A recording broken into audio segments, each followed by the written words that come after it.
engine running.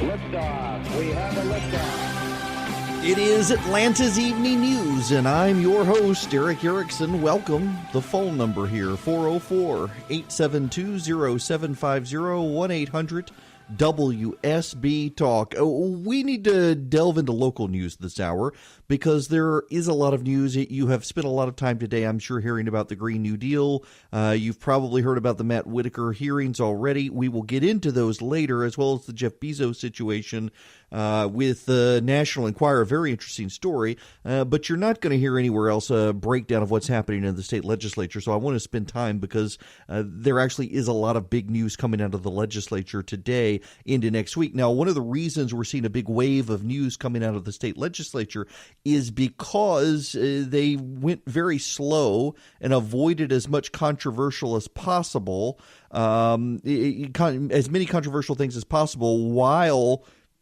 the Super Bowl was in play. They didn't want to, in the run-up to it, cause stories by left-wing activists and whatnot in the media saying, oh, is Georgia going to do pro-life legislation or an abortion law, they would call it, or what have you, or what about religious liberty? So all of that stuff is now beginning to come out, and one of the biggest things to come out is health care reform in the state legislature. I've talked to some folks close to the governor's office as to what they're thinking, and also looked at the legislation in the state legislature. One of the biggest issues to come about is State Senator Matt Brass's legislation. Really positive legislation. Hope the legislature will support it. I have polled a number of different members in the House and the Senate. There is some equivalent legislation in the House of Representatives as well, but Matt Brass from Noonan is really taking the lead on this legislation. It's about certificates of need, and this is somewhat wonky. I apologize, but I do need to explain to you what a certificate of need is. It essentially is a way for local hospitals to shut out competition nearby. And there's a theory here, so you need to understand it. Hospitals build services out that subsidize the cost of emergency rooms. So, for example, a hospital builds a fancy high-tech cardiac unit or a cancer center. They use the money they make off of the cancer center and the cardiac unit to then subsidize the cost of the emergency room. Because emergency rooms typically don't make money. And the reason emergency rooms typically don't make money is because a lot of Medicaid people and uninsured people go to the emergency room because they don't have regular doctor care. So they wait until something festers and gets really bad, and then they're rushed to the emergency room. And there are bills to pay and no one to pay them, and the government doesn't reimburse at a very high rate. So a hospital will build a cardiac unit, a huge maternity ward, you name it, all of these outpatient facilities, and the money, the profit from those subsidizes the money losers like the emergency room. So hospitals decided they needed what was called a certificate of need. And the legislature gave it to them years ago. It's been decades now that certificates of need have been in effect. And essentially what a certificate of need does is it allows a local hospital to block a new medical facility from growing on the grounds that that new medical facility might cut in to the existing hospital's profit centers, which would thereby harm the emergency facilities. So you would need to show that there was a need. There was a need for an expansion. For example, when I was on city council down in Macon, the Coliseum Healthcare Center wanted to expand its cardiac unit. The Medical Center of Central Georgia, which is a nonprofit healthcare facility, Trauma One Medical Center, opposed the expansion of the Coliseum. I think it was cardiac. It might have been maternity, but I think it was cardiac. Opposed the expansion of the other hospital. Lobbyists got involved. It became a very expensive legal fight for the for-profit hospital to be able to expand. And one of the arguments that was used by the nonprofit hospital is that it would cut into their business that was directly subsidized the cost of trauma care. They wound up losing that fight ultimately. Nonetheless, it was a difficult, prolonged, expensive fight.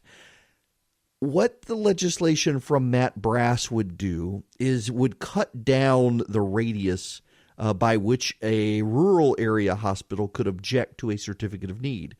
Right now, I believe it's I want to say within 20 to 40 mile radius of new facility coming about, you can object.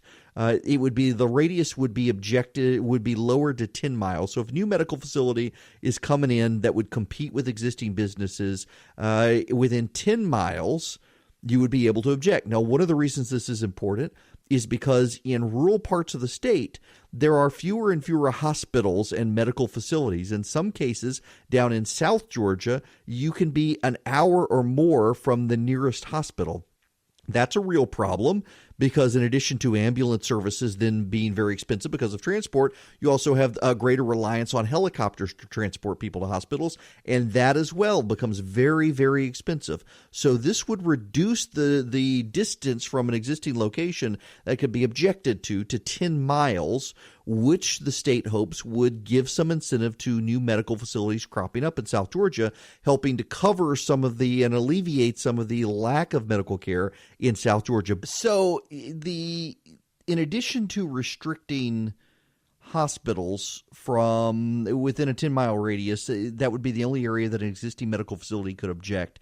In the metro Atlanta area, they would get rid of certificates of need altogether. That means if Northside Hospital, if Piedmont, you name it, if they wanted to build a new medical facility, they would be able to within the metro area. One of the benefits of this is, listen, everyone acknowledges that when there is greater competition, prices tend to go down. The certificates of need provide an artificial cap or an artificial floor on the cost of healthcare. So at some point, with a certificate of need, a hospital has a monopoly in an area and it can charge whatever it wants. And insurance is going to pay a portion of that. And the government's going to pay a portion of that.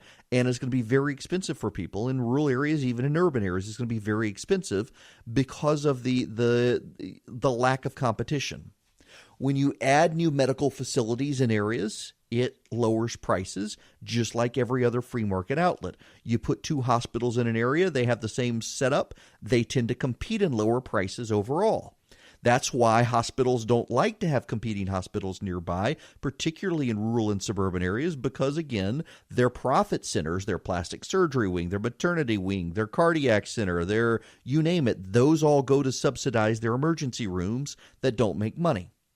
Well, the thinking in the legislature with Senator Matt Brass's legislation is that we already have such huge medical facilities inside the urban areas in Georgia, particularly the Atlanta area, and they're already so aggressively competing with each other, there really is no need now to keep the certificates of need. Because what is happening in the metro area with certificates of need is that the existing hospitals are largely working to shut out newcomers. So, for example, Matt Brass represents the Noonan area. If you drive through Noonan, there's a Cancer Center for America location there. The Atlanta hospitals were working very hard to shut out the Cancer Treatment Centers of America facility in Noonan. And their argument was that they pour a lot of resources into their cancer facilities, and this would hurt them financially. But not just that, they also made a care argument that Cancer Treatment Centers of America would not be able to give as good a care, as quality a care, as what they could give in the metro area. The only way that Cancer Treatment Centers of America was able to overcome this was to artificially cap the number of patients that they were willing to see. So they built this beautiful, beautiful facility, and they can't fill it with the number of patients that they were expecting because of the certificates of need. So this would allow them finally to do this. It would allow them finally to be able to accept more patients and thereby lower their costs, because if they can only accept a small number of patients, then the cost per patient is much higher. So you add more beds to the treatment facility, you're able to lower the overall per bed cost. It makes a lot of sense as a way to lower costs. But there's another aspect to the Certificates of Need program, and this is where I needed to explain it to you to understand what it does, why it is, and what they're changing, to be able to explain why they want to do this. In addition to it's a Republican belief that the free market will actually help lower healthcare costs, the governor intends to apply for a waiver from Obamacare. The governor wants to expand the number of people covered under Medicaid, without actually embracing Obamacare. It is indisputable that there are people who fall outside the gap in Medicaid who still can't afford health care, and the state's having to subsidize them. And so the state wants a waiver. They want to come up with a new plan. They've hired a consultant to develop a plan. They're not modeling it after other states. They're looking at Georgia's population and Georgia's actual needs instead of just hitting Control C, saying we're going to copy Wisconsin or we're going to copy Maine or we're going to copy Indiana. They're looking, here's what Georgia's needs are. Here's Georgia's population. Here are the long-term projections of how Georgia's population is going to go. Let's build a Medicare waiver around those projections instead of looking at other states. Well, one of the things that you have to do in states to get a waiver under Obamacare is you can't have certificates of need. So if they want the waiver, they've got to get rid of the certificates of need because it's a widespread agreement nationwide that certificates of need keep prices higher than they should be in terms of medical care. So that's where we're headed with the legislature. There's other news of the legislature. If you got student loans, stick around. But before I can even get to commercial, there's actually very huge breaking news that's hitting right now. Another woman is coming forward against the Lieutenant Governor, Justin Fairfax. They've just released a statement. Her name is Meredith Watson. They write, "We serve as counsel for Meredith Watson, who was raped by Justin Fairfax in 2000 while they were both students at Duke University. Mr. Fairfax's attack was premeditated and aggressive. The two were friends but never dated or had any romantic relationship. Ms. Watson shared her account of the rape with friends in a series of emails and Facebook messages that are now in our possession. Additionally, we have statements from former classmates corroborating that Ms. Watson immediately told friends that Mr. Fairfax had raped her. Ms. Watson was upset to learn that Mr. Fairfax raped at least one other woman after he attacked her. The details of Ms. Watson's attack are similar to those described by Dr. Vanessa Tyson." This is just happening right now. The law firm Evergreen Partners, they claim to represent Meredith Watson, a woman they say was raped by the Lieutenant Governor of Virginia. Nancy Erica Smith is the attorney for the woman. It literally just hit the wires as I was talking. Huge news development this evening in Virginia still with the Lieutenant Governor there under attack and being lots of calls for him already to resign. Okay, I want to tell you guys about Calm, which has become the most used app in my household. We've been using it because my buddy Jonathan Last recommended it to me. Even before they came along asking if I'd do an endorsement, I was like, yes, I'll endorse you because we use you. It's the number one app to help you sleep, meditate, and relax. If you head to calm.com/Eric, you'll get 25% off a Calm premium subscription. It includes hundreds of hours of programs. It includes guided meditations for anxiety, stress, focus, including brand new meditation called The Daily Calm. There are sleep stories with some of the very famous actors reading. You get Stephen Fry or with France and the Lavender Fields, or explore New Zealand with Jerome Flynn from Game of Thrones. Bob Ross is there as well. For a limited time, my listeners are going to get 25% off a Calm premium subscription at calm.com/Eric.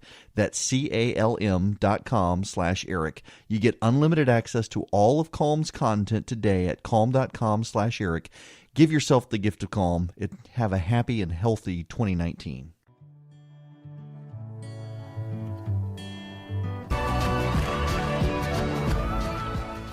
Now, let's see. Do I have time here real quickly for a phone call? Peter from Peachtree Corners. I'm going to go to you first. Welcome. Hey, Eric. How's it going? Great. Good. I just wanted to know, obviously, the news coming out of Virginia is very sad for, if these allegations prove to be true for the women involved. But do you think there would be any knock-on effect in the 2020 election, the presidential election? Does Virginia come in play at all? I don't know that Virginia will come and play largely because of Northern Virginia. But in Virginia, I think it helps the Republicans because here's a situation that has to be dealt with. And that is that if Justin Fairfax is forced to resign, there are now two women who have come forward claiming that he raped them. You will be forcing out the African-American lieutenant governor, while the white governor and attorney general who appeared in blackface will remain. So you may actually have a situation where African-American voters sit on their hands and don't go vote as a form of protest. And, well, that may put Virginia in play for the president. Definitely for Virginia Republicans, it should help.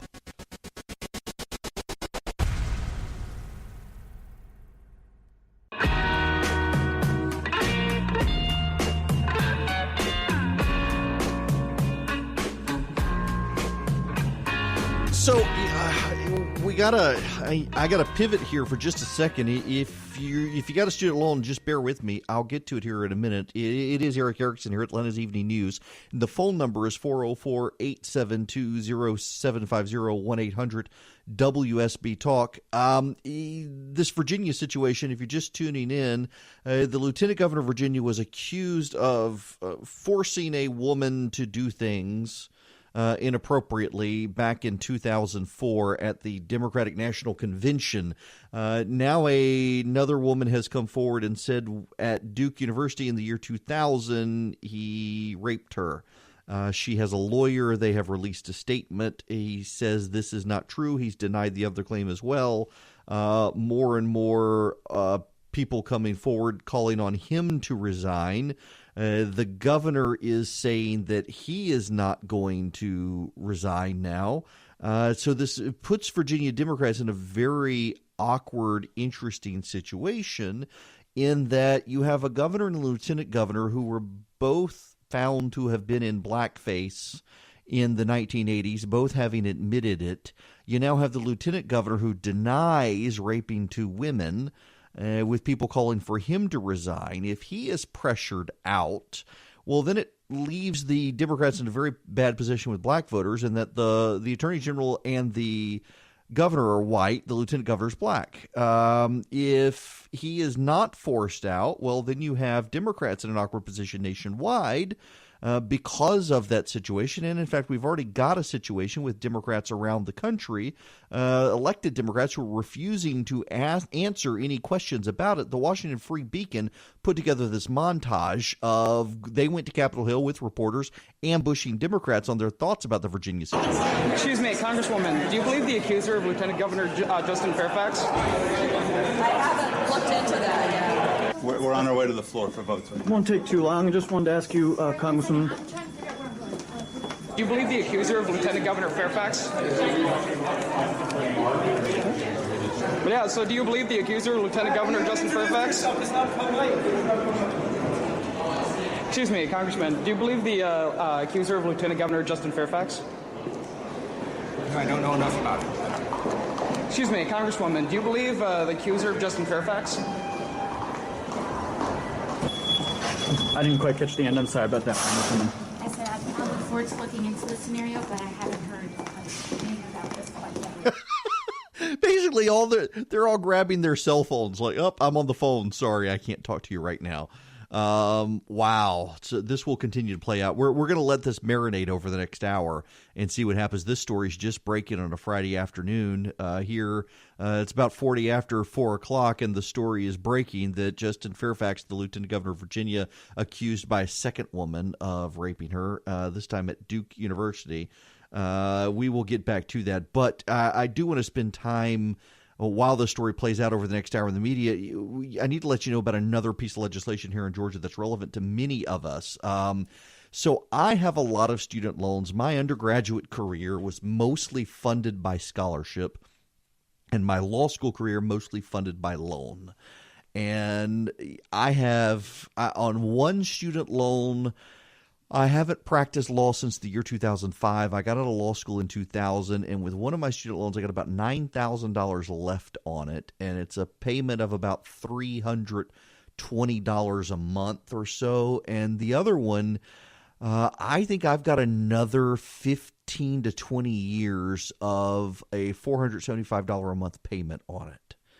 In fact, when I first got out of law school, I was making so little as a lawyer that I had to defer my loans for a time later, go into forbearance with one of them for a while and let interest compound, because I literally could not afford to pay my student loans at the time.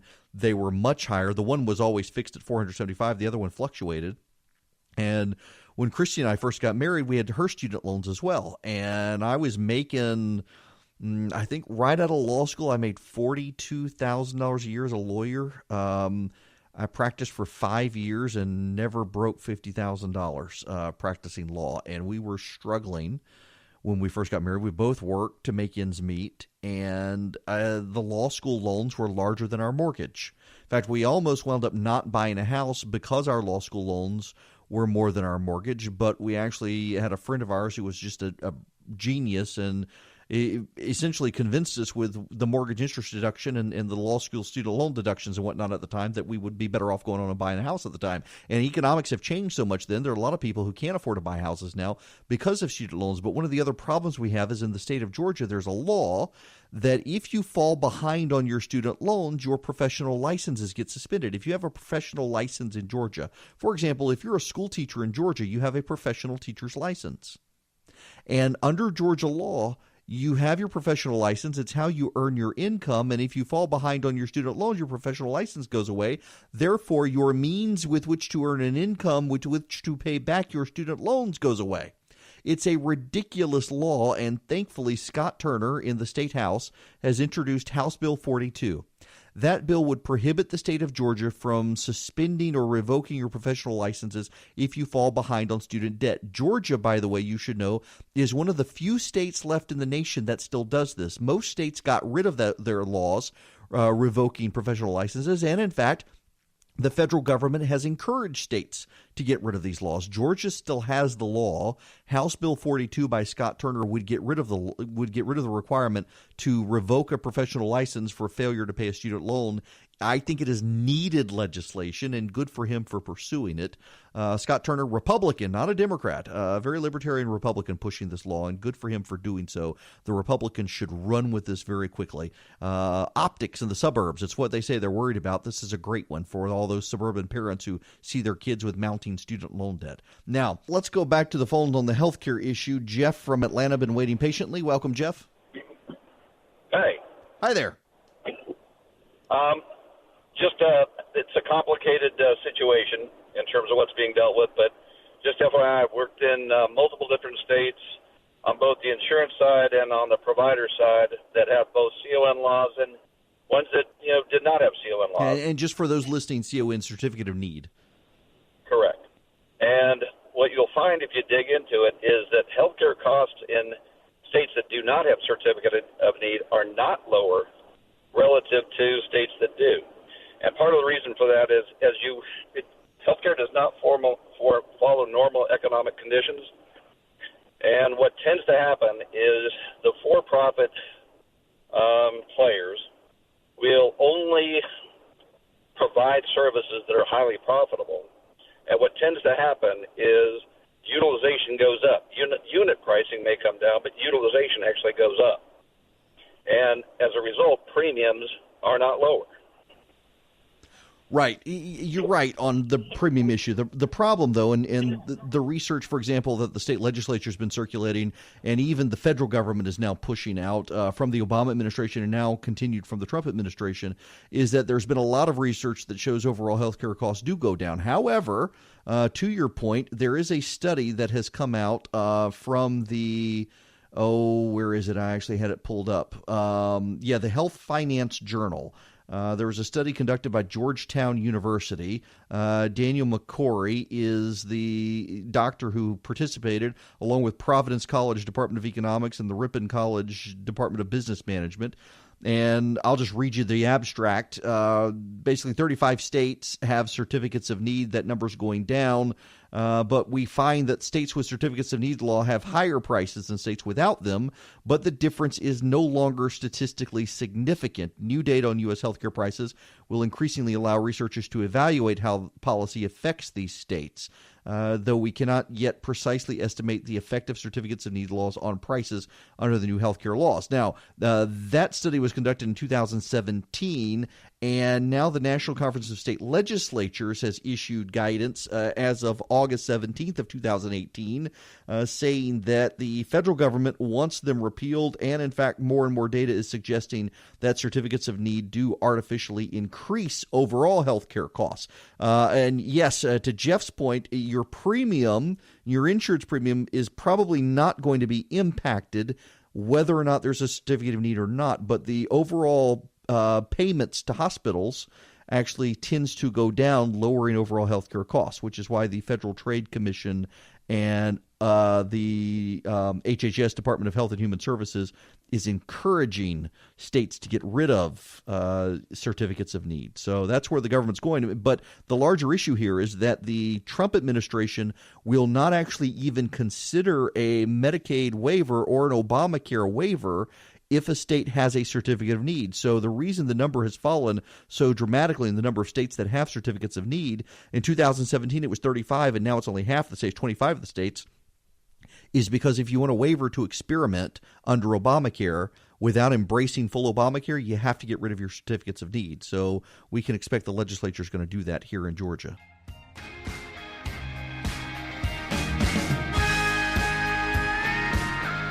It is 56 after the hour. Eric Erickson here. The phone number, 404-872-0750, 1-800-WSB-TALK.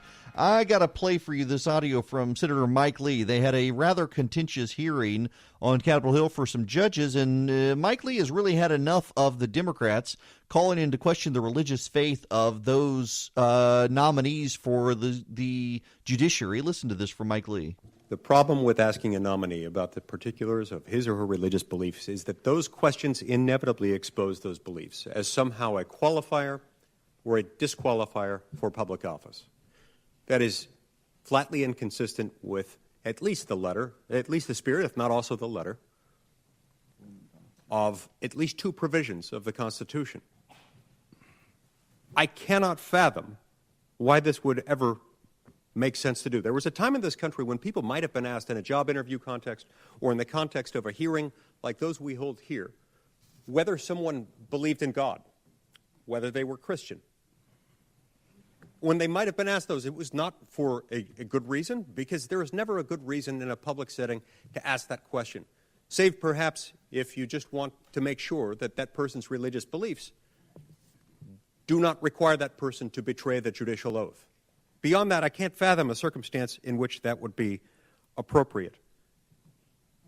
So I would ask Senator Hirono, in what circumstance, in what way, shape, or form is asking Naomi Rao whether she believes particular conduct to be sinful an appropriate question to be asked in this committee, ever? May I respond? Yes, please. You know, these probing questions, if you were to list all of the questions that we ask, they have to do with whether or not these nominees very strongly held religious views, as well as any other views that may not enable them to be objective as judges in lifetime positions. I think that's a legitimate area of inquiry. And it is not that we all ask, do you think such and such is a sin, et cetera, et cetera. Although, well, that was asked that this week. This week it was asked. I'm not making this up. Well, she did ask it. Crazy and offensive. When we come back, what actually is going on with Jeff Bezos and the National Enquirer? I'll break it down for you.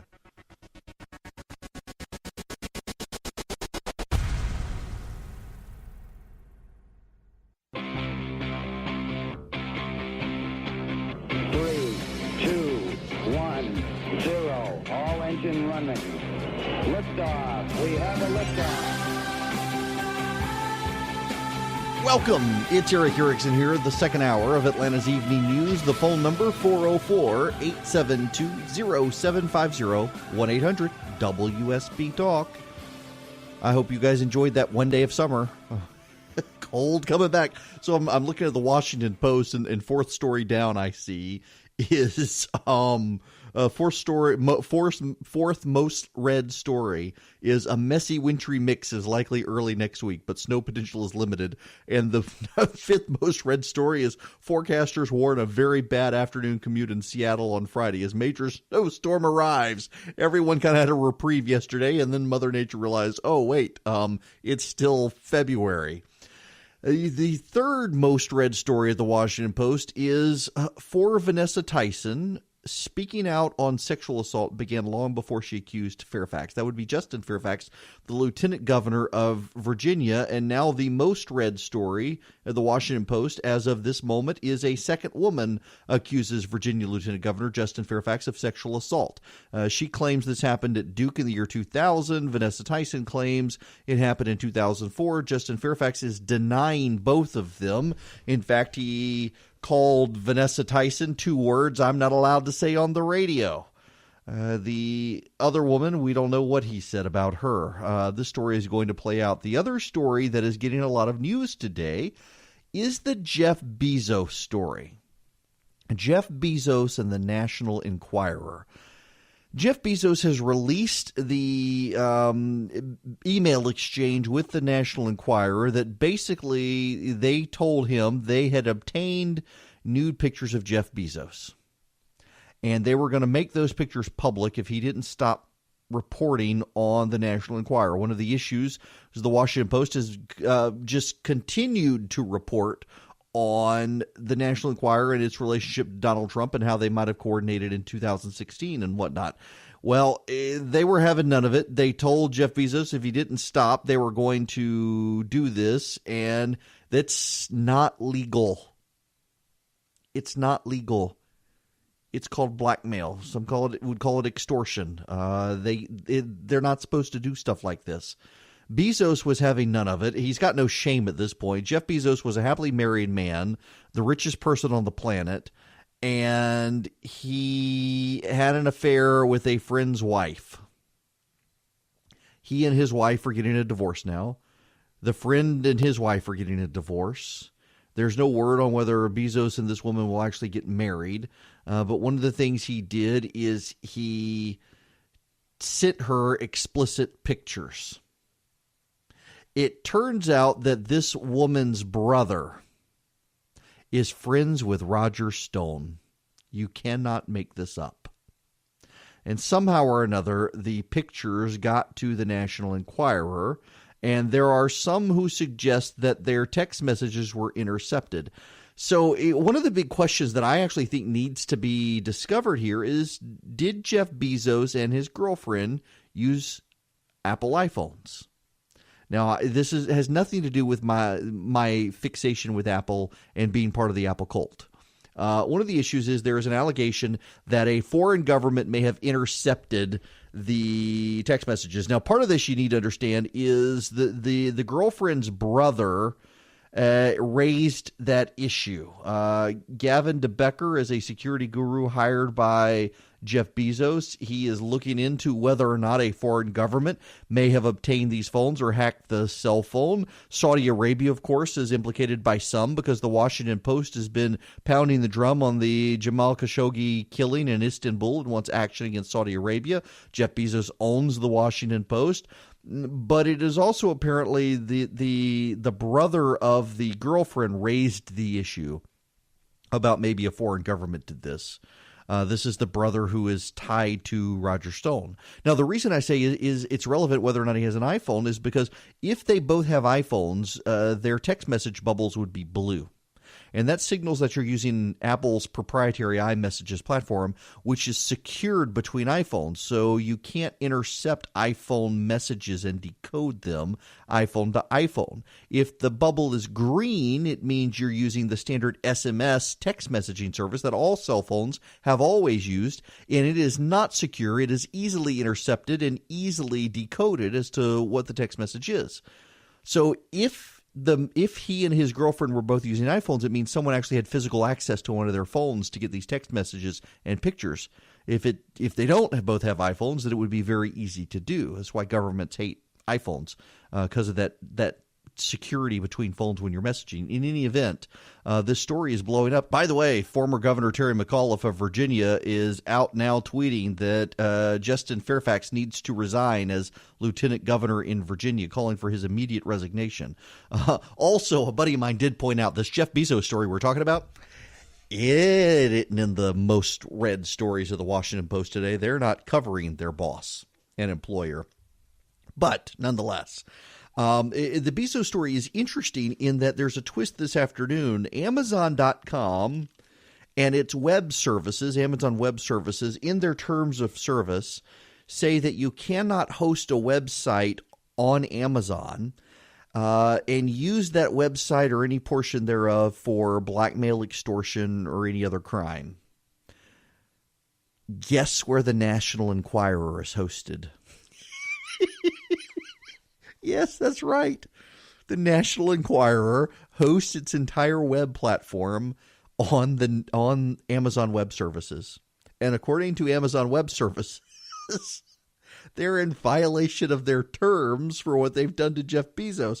Will Amazon actually shut down the National? They could absolutely shut down the entire National Enquirer platform and related properties, all on Amazon Web Services. They totally could do that.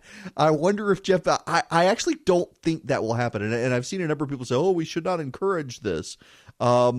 But it's interesting to speculate. Amazon could, according to the terms of service, they could shut down the National Enquirer for having done this. And I'm wondering if, because Jeff Bezos is the CEO, if they'll decline to shut them down. I suspect this is a non-issue here. They're not actually going to shut them down because Bezos is involved. They would claim conflict of interest. It would get messy. But my goodness gracious,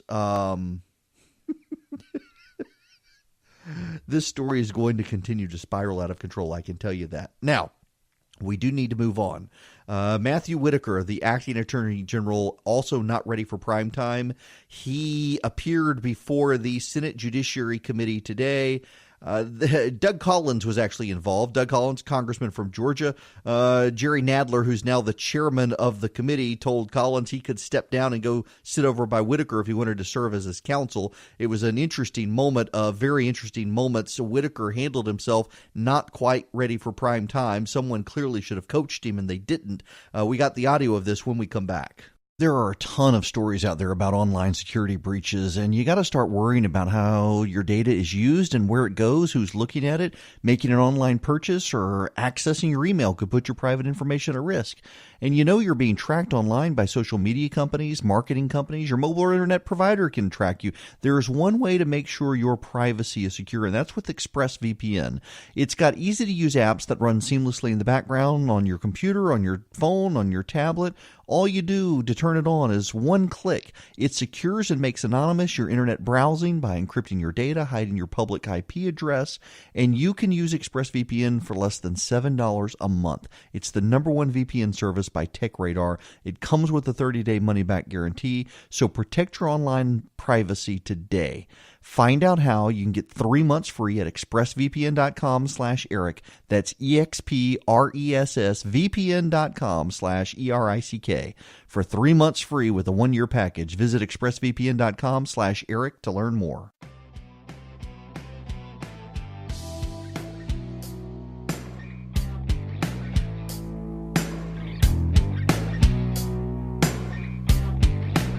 Well, you know what happened during our commercial break? Ben Tribbett, who is the political Twitter guy in Virginia, he follows these things closely on the Democratic side, is reporting on Twitter that reporters are now saying that they've heard about victims 3, 4, and 5 regarding Justin Fairfax, the lieutenant governor in Virginia. My goodness, story still developing. I told you, give it an hour to marinate and see what happens. Here we are. Now, we got to get, though, to Matt Whitaker having these exchanges. I want to play the Doug Collins exchange. Doug Collins, Georgia congressman, with Matt Whitaker before the U.S. House today. I'll start off with this way, and I also want to thank the chairman for a show of honesty. We now have the reason for this hearing. It has nothing to do with the oversight of DOJ. It has everything to do, as we found out this morning in a document dump from the Democratic side of this committee and also another committee, that this is nothing more than a character assassination. And we're going to also decide to see if we can just do something and get at the president while we're had the chance. And, well, Whitaker, he helped the Democrats, had this exchange with Jerry Nadler, the chairman of the committee. In your capacity as acting attorney general, have you ever been asked to approve any request or action to be taken by the special counsel? Mr. Chairman, I see that your 5 minutes is up, and so I'm here voluntarily. We have agreed to 5-minute rounds, and the committee. I think that's a fine place to end the 5-minute rule. The committee will end. Will come to order. I will point out that we didn't enforce the 5-minute rule on Acting Attorney General Whitaker. We will. I understand, Mr. Chairman. I was just saying that might be a good breaking point at that point for you. No, the Attorney General was in the middle of saying something. Answer the question, please. Matt Whitaker, the Attorney General of the United States of America, apparently did not realize that the chairman of the House Judiciary Committee was in charge of the clock and could take as much time as he wanted. Now, Whitaker said they agreed on 5-minute rounds. Yes, they agreed on 5-minute rounds, but there's always discretion by the committee chairman as to whether or not he wants to allow people to continue to finish making their point or to allow Matt Whitaker to fully answer the question. And he wanted Whitaker to fully answer the question, and Whitaker's position was, your 5 minutes are up now. Sorry, I don't have to finish answering your question. It didn't go over so well in the committee. And he had multiple moments like this. Even sympathetic Republicans who were watching this from the outside were rolling their eyes at Whitaker's performance, saying someone did not brief him very well on the situation, and I think they're right. Now, when we come back, the Alexandria Ocasio-Cortez Green New Deal continues to be picked apart. There was an amazing flip-flop today, well, yesterday actually, by Ms. Ocasio-Cortez. Within 12 hours, she was changing her story on the Green New Deal, and Cory Booker has come out. Now, of course, all the Democrats pledging loyalty to this plan, none of them actually mean it. You know, none of them actually mean it. When Nancy Pelosi herself was coming out laughing about what she's calling the Green Dream, not taking it very seriously. I want to break down some more of what's come out in the last 24 hours, including more details on cost about the Alexandria Ocasio-Cortez new Green Deal. Short answer here, it would cost more than the American GDP total.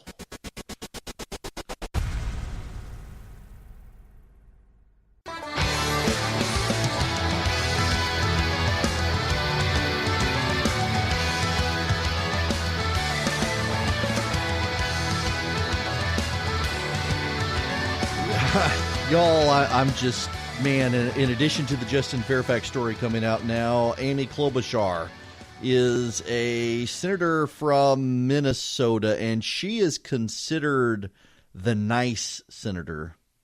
Amy Klobuchar is considered always respectful, always kind, Minnesota nice. And in fact, she's going to launch her presidential campaign this weekend, and lots of critics from staffers are coming out saying she's actually a terrible person to work for.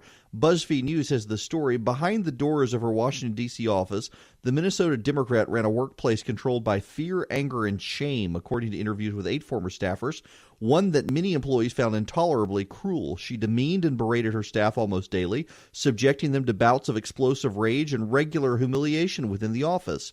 That anger regularly left employees in tears, 4 former staffers said. She yelled through papers and sometimes even hurled objects. One aide was accidentally hit with the flying binder. I wonder if it was full of women. According to someone who saw it happen, though the staffer said the senator did not intend to hit anyone with the binder when she threw it. I cried like all the time, said one former staffer. In the emails seen by BuzzFeed, others said between 1 and 4 in the morning, Klobuchar regularly berated employees, often in all capital letters, over minor mistakes, misunderstandings, and misplaced commas. Klobuchar, in the emails, which were mostly sent over the past few years, referred to her staff's work as the worst in years, the worst in my life. Wow. And she's so nice on TV. She was even nice to Brett Kavanaugh. Behind the scenes, a monster. Sounds bipolar. Good grief. In any event, she's going to make her announcement this weekend. Comes on the heels of Cory Booker making his announcement. And Cory Booker, well, he just loves the Green New Deal. Our planet is in peril, and we need to be bold. And so we have to deal with this. Our planet is in peril, and we need to be bold. It's one of the reasons why I signed on to the resolution, I co-sponsored the resolution for the Green New Deal.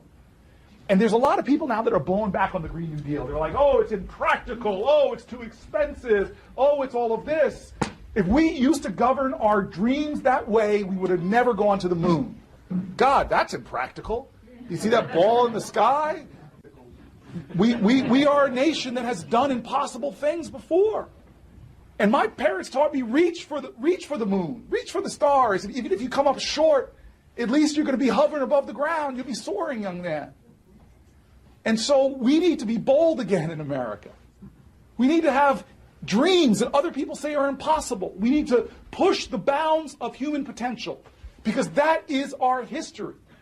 And when the planet has been in peril in the past, who came forward to save Earth from the scourge of Nazi and totalitarian regimes? We came forward. Who came forward to save the planet from, or continents from financial ruin? We came forward with the Marshall Plan. Our history is standing up and saying, look, humanity is in crisis. America is going to be light and the hope. Brave rhetoric, but there's a catch, and we know that catch this afternoon thanks to the Manhattan Institute. So the Manhattan Institute has run the numbers, and what's so interesting here is that over the next 10 years, we are expected to have a gross domestic product of $200 trillion. Of that $200 trillion, $86 trillion will be consumed by government and government activities. That is, state, local, and federal government will consume $86 trillion of the $200 trillion produced by our economy over the next 10 years. How much will Alexandria Cortez's proposals cost? Well, just based on the numbers alone, we would be approaching $100 trillion for all of the stuff that comes before the actual green stuff in her proposal. Before getting into the green policies, this is Brian Riedel from the Manhattan Institute. Single payer, which she calls for, would be $32 trillion. Jobs guarantees would be $7 trillion. You would have a program for the poor that would cost $5 trillion. Education, family leave, job training, retirement security would be $2 trillion. So that's $46 trillion before going green. And then you add the extra green plans over the next 10 years. Replacing 250 million gas vehicles would probably be a minimum of $7 trillion. Killing most of the 200,000 aircraft in this country, what would that cost? Replacing all military jets, high-speed rail across the country, upgrading, replacing 120 million buildings, all the R&D, research, installing renewables everywhere. You're over $100 billion for her plan. So you've got $200 trillion coming in over the next 10 years in gross domestic product. The federal government, the state government, the county government, the local government will consume $86 trillion of that 200. Alexandria Ocasio-Cortez would consume an additional $100 trillion of that 200. So you would have slightly more. You would have, $14 trillion left. That's crazy. Right now, after all government is taken over, there is over $100 trillion in the economy. She would take all but $14 trillion out of the economy. It would be economically devastating to do what she wants. And by the way, she's flip-flopping. This happened yesterday, NPR in the morning and Chuck Todd on Meet the Press Daily Show in the afternoon. Listen to this. Are you prepared to put on the table that, yes, actually, they're right. What this requires is massive government intervention? It does. Yeah, I have no problem saying that. I think one way that the right does try to mischaracterize what we're doing as though it's like some kind of massive government takeover. Mm-hmm. So she was okay with a massive government takeover in the morning. By the afternoon, she's like, nah, it's not going to be. The left ridiculed Selena Zito for years, over the last 2 years, for saying to understand Donald Trump's support, you have to understand that they take him seriously, but they don't take him literally. And other reporters ridiculed her for saying that his supporters understand when he says Mexico's going to pay for a wall, they understand that we're going to get a wall, but we're not going to take him literally that Mexico's going to pay for it. And now suddenly you have reporters out there who are treating Alexandria Ocasio-Cortez as if you got to take her seriously, not literally. If you take her literally, she's going to bankrupt the American economy over the next decade to get something that, by the way, solving World War II, cost $100 billion. She wants something that's going to cost $100 trillion. That's madness.